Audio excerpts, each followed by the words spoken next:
বুঝি প্রেমে অকারণ।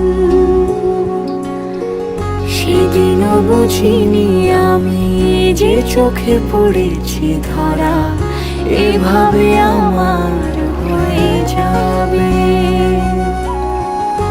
আলগোছে পায়ে পায়ে যে কবিতা হলো শুরু, এভাবে মলাট খুঁজে পাবে।